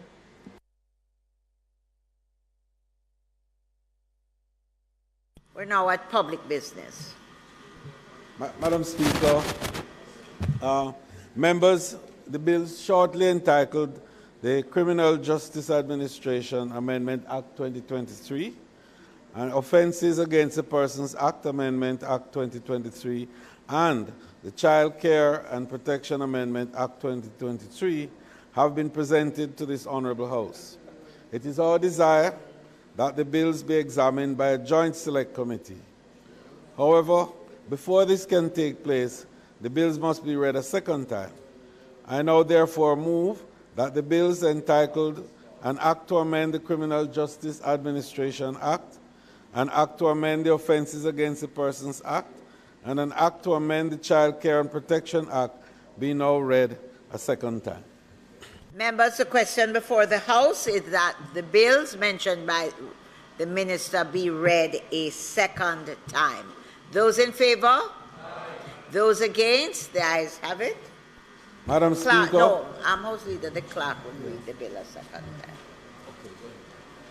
A bill entitled an Act to amend the Child Care and Protection Act read a second time. And a bill entitled an Act to amend the Offences Against the Person Amendment Act read a second time, and an Act to amend the Criminal Justice Administration Act read a second time. House Leader. Madam Speaker, I now ask that the item motions, notices of motions given orally be recommitted. Members, the question before the House is that the item on the agenda, notices of motions given orally, now be recommitted. Those in favour? Those against? The ayes have it. Madam Speaker, I beg to give notice that at the next meeting of the House, I will move. Be it resolved that notwithstanding Standing Orders number 76-1, this Honourable House appoint a select committee comprising the following persons: Mr. Delroy Chuck, Mrs. Favour Williams, Ms. Corenzia Morrison, Mr. Donovan Williams, Mr. Mika Davis, Dr. Angela Brown-Burke, and Ms. Denise Daly, to sit jointly with a similar committee to be appointed by the Honourable Senate to consider and report on the bills entitled A. The Criminal Justice Administration Amendment Act 2023, B. The Offences Against the Person Amendment Act 2023, and C. The Child Care and Protection Amendment Act 2023. Madam Speaker, I further beg to give notice that at a later stage today, I will move for the suspension of the standing orders to enable me to take the motion.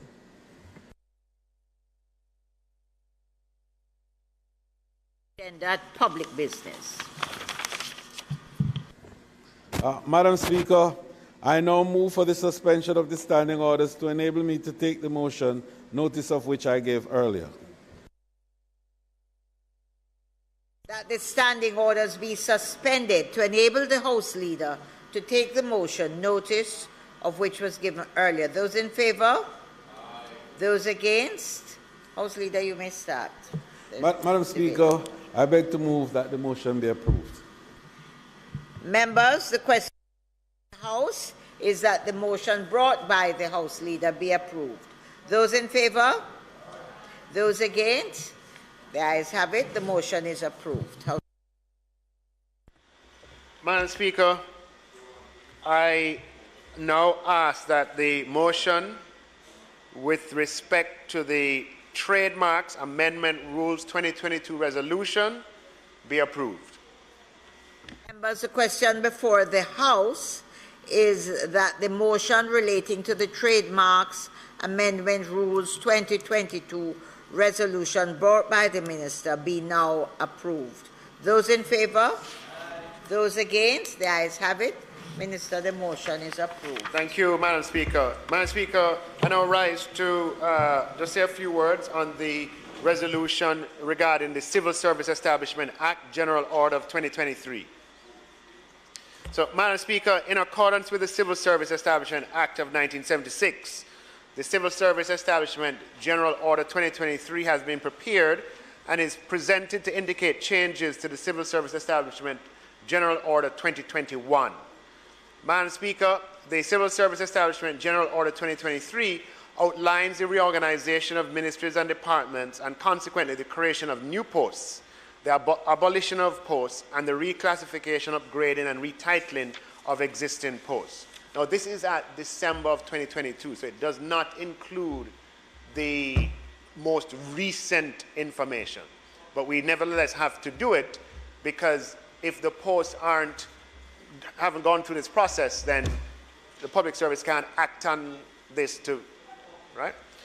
So, Madam Speaker, so let me just say, we will bring, I'm expecting within a few months to bring another one of these that will have the updated salary information for all the established positions in the public service. So, Madam Speaker, the major changes to be effected in the Civil Service Establishment General Order of 2023 includes the establishment of 127 new posts spread across the Ministry of Education, Youth and Information to enhance the human resource management function of the Division of School Services. This will increase the capacity to better articulate the policies and programs which will allow for more work efficiency and overall improvement in human resource management services to teachers and non-academic staff.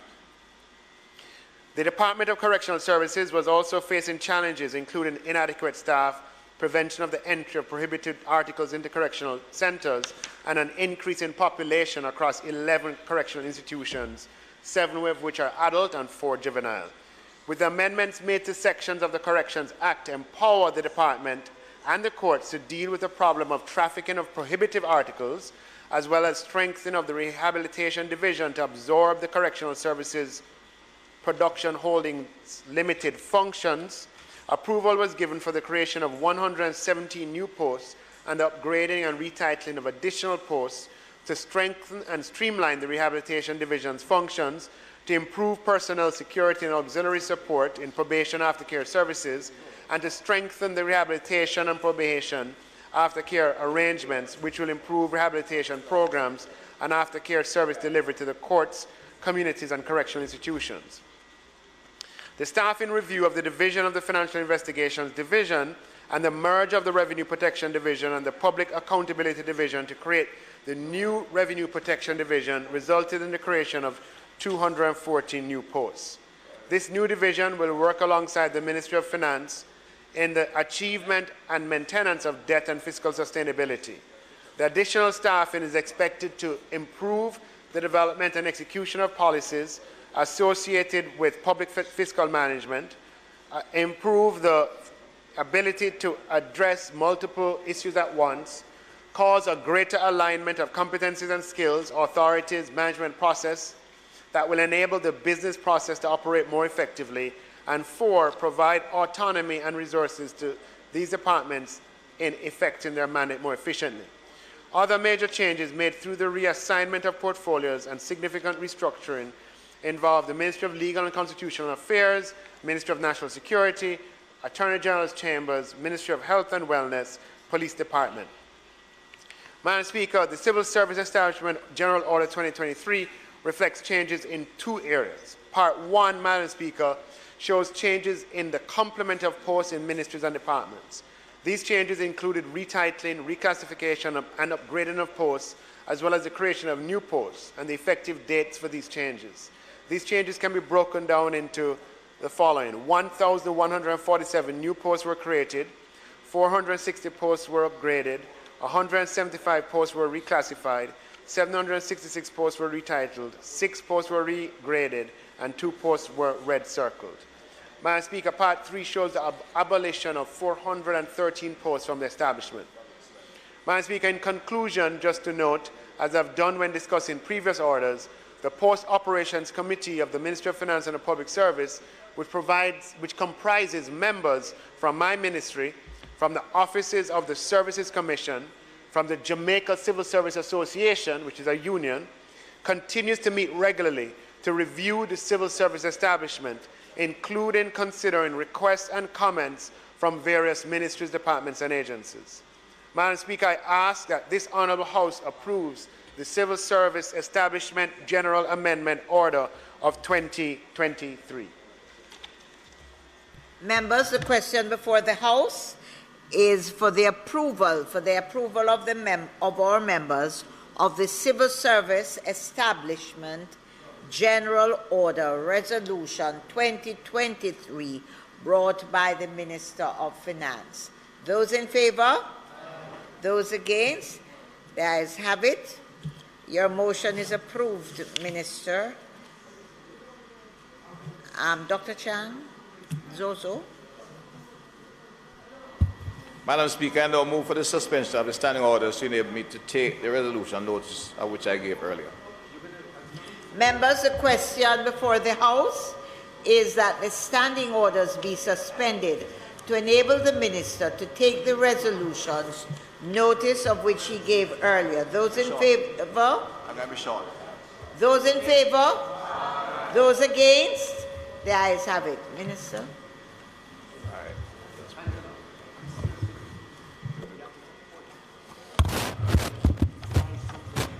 Thank you, Madam Speaker. The zone of special operation are once again presented before us for consideration. It's non-contentious. We are all aware of it, including those, especially those who may have one of the zones operating in their area. As I said, it's defined as the government's strategic objective under the zones of special operation, focusing on behavioral, infrastructural, and capacity development at the residents within the designated zone. We have 7 of them active, and I want to underscore the significant and strategic investment that the government has been making with the zone that relates to case management and psychosocial support in the areas, which is moving into the whole zone where we are, the build zone and the sustainable aspect of the zones of special operation, where the case managers and the psychosocial support services now carry on to prevent the redevelopment and recruitment of new individuals in gangs that may have been associated in those areas. Progress has been made, of course, with these communities, and the government remains committed to further supporting long-term, sustainable, and meaningful development within these zones. Therefore, in accordance with the requirement under this zones of special law reform, zones of special operation, special security and community development measures, Act 2017, we are seeking to further extend the 7 areas currently declared as zone of special operation, which will all expire on the 24th of April 2023 if we don't. And before identifying them, Madam Speaker, I point out that the amendment to the zones of special operation, the law reform, zones of special operation, special security and community development measure, Act 2017, were, as indicated in the Joint State Committee, are now at bill stage, and they are going back to the Parliamentary Council, I think, for the final round. Unfortunately, these activities do take a little time to go through the process, and as they meet several other activities with a limited staff. But at that time, you understand, the reports will come every 6 months instead of every 60 days, which makes, for this kind of activity, a more meaningful report, and in fact, and makes the discussion also more meaningful at this stage. But there is no contention, so I'll proceed to indicate that, acting on the advice of the National Security Council, and in accordance with the law reform, zones of special operation, of special security and community development measures, and in accordance with Section 5 of the Act, which guides that the Prime Minister and Council, after consultation with the Joint Command, may by order subject to affirmative resolution of the House of Representatives, extend the period referred to in Section 4.3, the Mount Salem, Denham Town, August Town, Greenwich Town, Norwood, Parade Gardens, and Savamar zones of special operation, special security and community development measures to be extended for a further period of 60 days. Madam Speaker, the zones continue to transition along the clear, hold, and build spectrum, which flows from our national security strategy. with positive results in the respect to crime reduction. Mount Salem and Denham Town continue in the build phase. Greenwich Town is in hold and build. August Town, Norwood, Parade Gardens and Salomar will continue the whole phase for this period of extension as we look to begin the expenditure in the 2022-23 budget to extend the build into these areas and to examine further extension. I'd pause and say, Madam Speaker, the Minister of Finance indicates that while the compensation package absorbed his attention for this particular financial year and the extension of the recurrent expenditure has been pretty steep and demanding on the budget, this particular program will get required funding at some stage this year to expand to the various challenge areas, because it has been demonstrated to work very effectively, not only in reducing crime, but in beginning that process of sustainable change within the communities in terms of increased safety, peace, and of course, significant social transformation. According to the statistical data provided by the JCF as of the 13th of April 2023, for the period prior to and during the declaration of the respective zones, all areas under the zones continue to record reduction in all major crimes, including murder and shootings, which is the ultimate symbol of violence in our community, which record the following reductions. For interest, Mount Salem had a 60% in murders and 63% in shootings over the period indicated. Denham Town is 13% and 40%, a bit lower than the other areas, but in fact we have seen a significant reduction in the gang violence and the movement and apprehension of a significant number of the criminal actors who lead in that area. And I expect the next round and this will begin to look even better than we are now. Greenwich Town has a 35% reduction in shooting, in murder, while a 70% reduction in shootings. August Town, 64% and 78%. Norwood, 56% and 100% reduction in shooting. There are a couple of murders based on other activities. Parade Gardens, violence, of course, which is still the propensity of a number of people, so stabbing and battering with stones, etc., seem to be appearing in a number of areas. But in those cases, largely interpersonal, which is an area that the Prime Minister is indicating his work of the Violence Prevention Commission will be examined and the programs emerge to be scaled up nationally to deal with this aspect of pathology of crime. Parade Gardens had a 93% reduction in murder and 91% in shootings. And Sablamar has a similar 93% in reduction in murder and 75% in shooting, in shootings. Madam Speaker, I therefore wish to, as I indicated before, the Law Reform Zones Amendment is now at bill stage, and we have sent that bill for final review by the Chief Parliament Council, at which point we should be able to get a bill to the House, the amendment bill, which will allow us to, as said, report on a 6-monthly basis and have a more meaningful interrogation of the program, which I expect will continue for some time as we take on the challenges that face these just approximately 100 communities in Jamaica, and in fact the wider issue of the propensity of several young Jamaicans, many young Jamaicans, to adopt violence as a solution to any challenge they have. So the work will be ongoing, but the zones of special operation provide a good community-based operation that can be scaled up to involve the wider areas in Jamaica and provide a sustainable solution.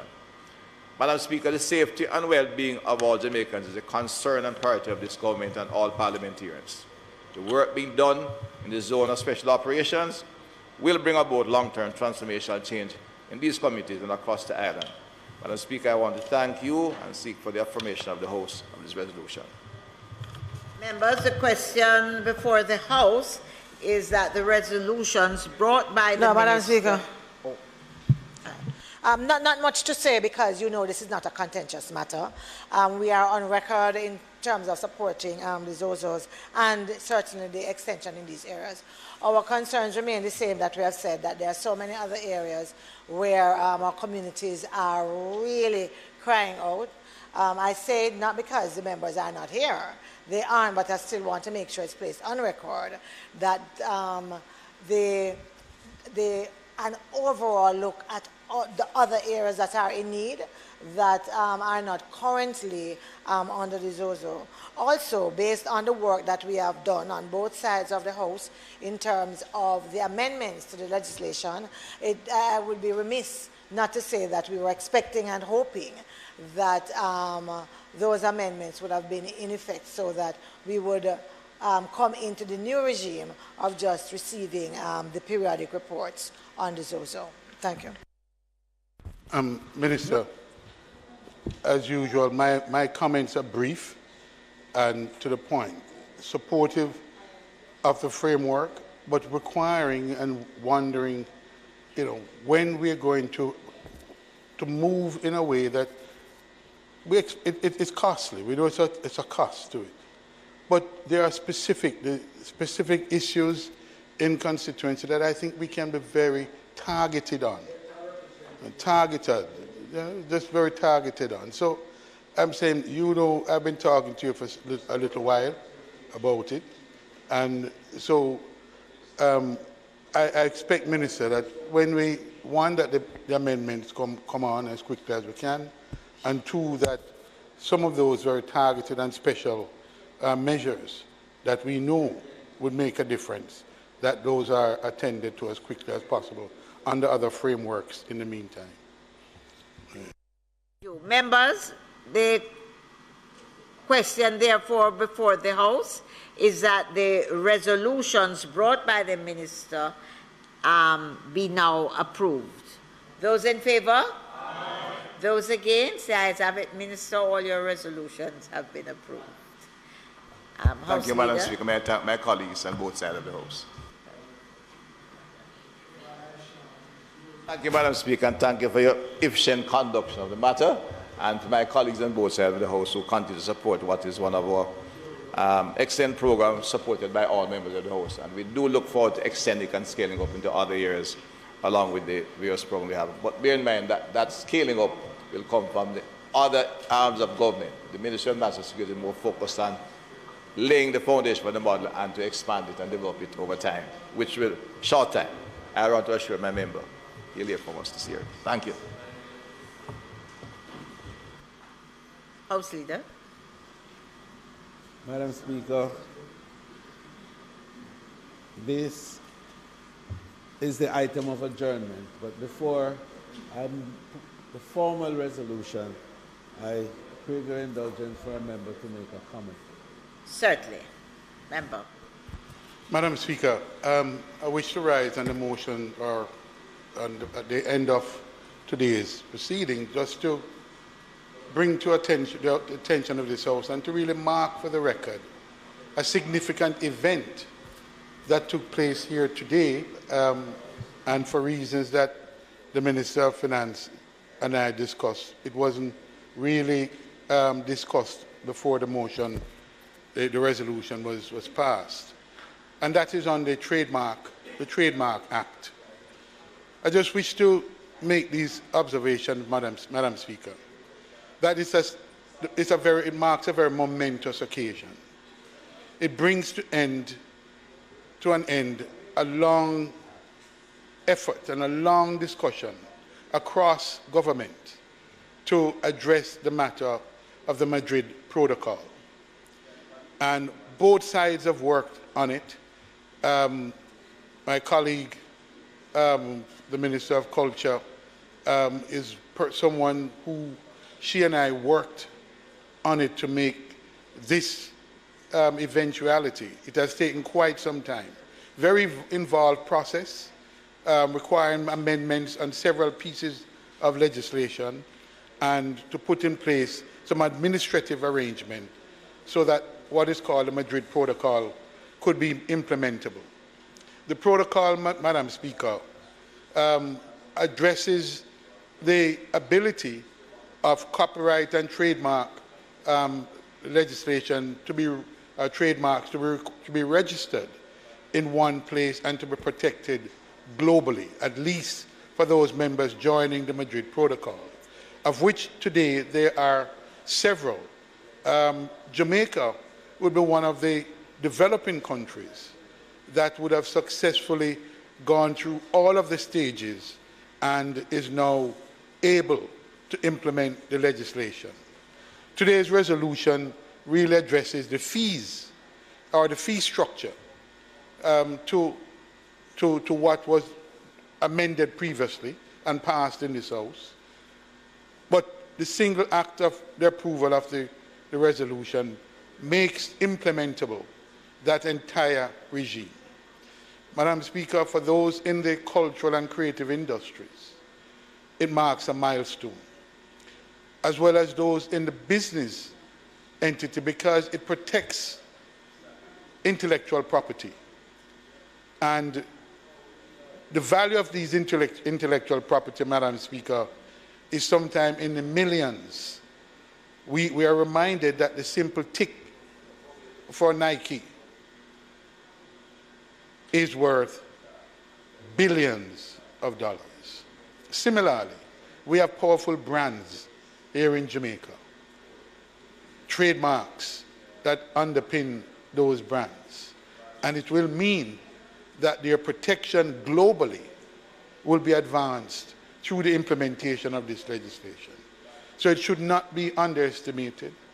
And of course, we are well aware of all the possibilities and the opportunities for our creative industries, our musicians, our artists. They are today being brought into a situation where their intellectual property can be protected globally.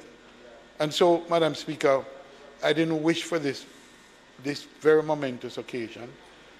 We have worked across the aisle, the Minister of Culture, myself, and others have worked very hard and tirelessly. So too the civil service, the people at JIPO and the ministries have worked tremendously hard to make this happen.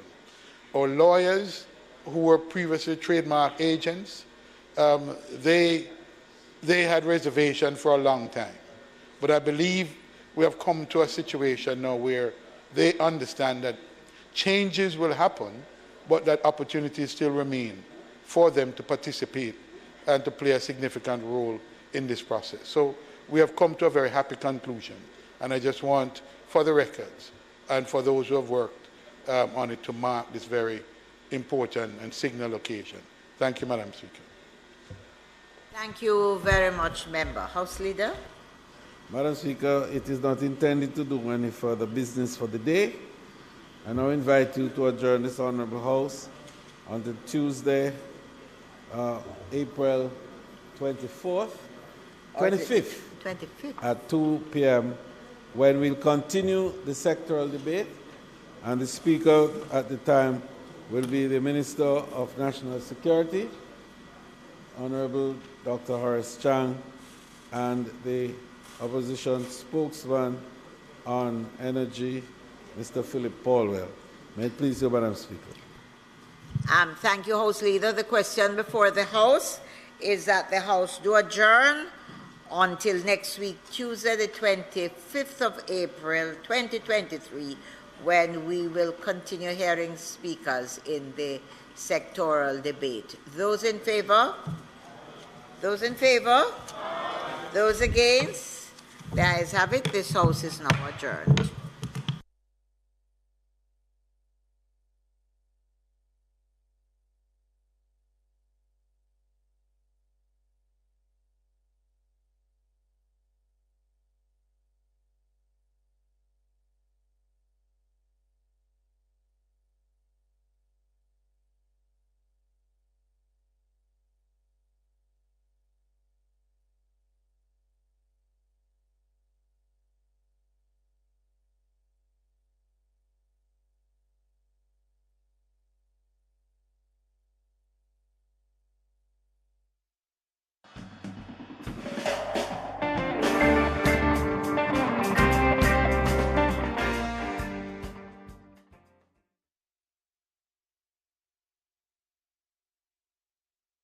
As an inner city youth, I'm a duty to know the laws and my rights. These laws affect all our self-interest and safety. The law says throwing garbage in public places or on other premises without consent will lead to prosecution. I see it online. I know my laws and my rights. Do you? Know your laws. Know your rights. Respect you.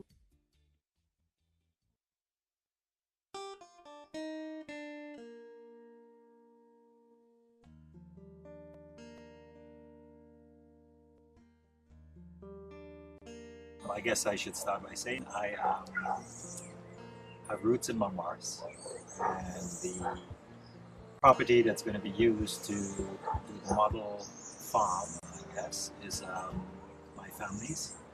I've had an interest, in agriculture. I was a Peace Corps volunteer, an agricultural Peace Corps volunteer in Sierra Leone. So I've always had an interest. I had a biology degree in plant biology. Growing up in Grenada, I guess I had an interest in agriculture because my father had this farm and there was cocoa and lots of vegetables and things like that. So there's always been an interest in agriculture. And I guess the opportunity with this project, the land was pretty dormant, I guess, just sitting there. So